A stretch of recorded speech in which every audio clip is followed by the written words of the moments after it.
thing I think is in this really building momentum in the lead up to COP26. So we want to repeat this groundswell of bottom up activity that we saw ahead of COP21 in Paris and really make sure that governments know this can't fail. They do have this slight distraction, you might say, with COVID. So making sure that nobody's letting them get away with just saying, oh, we're focusing on COVID, not climate change, that's just not going to fly, and that young people are watching them.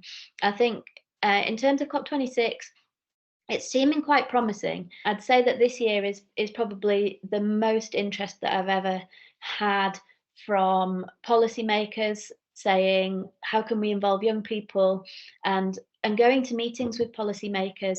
Previously, I'd go and say, you should really listen to youth. And they were kind of like, yeah, we might meet with them once and get a photo. Whereas now I say, you need to really make it meaningful and long-term engagement, and help to increase the diversity of the young people that you're engaging with as well, not just the usual suspects of, like, a couple of white university students that go to every meeting, say the same thing.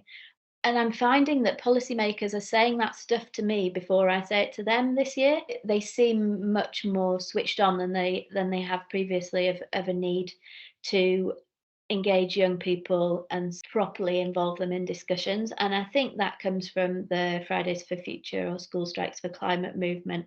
So really capturing the world's attention and saying, we are here and we're not going away, and we are a force to be reckoned with, which is great. And then, yeah, in terms of more specific roles that young people can have at COP, and there's loads of really exciting campaigns like Teach the Future, Hope for the Future's work as well on lobbying MPs. And of course, I think taking action locally. We're really lucky that the COP is going to be held in the UK.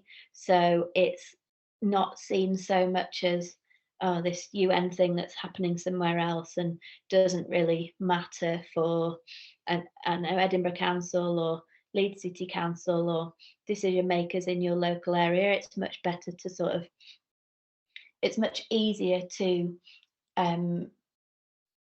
sort of visualize climate change as an issue for your local area, I think, than it is to think of it as this big nebulous global problem. It's then really hard to find your way to do something about it that just doesn't feel a little bit overwhelming.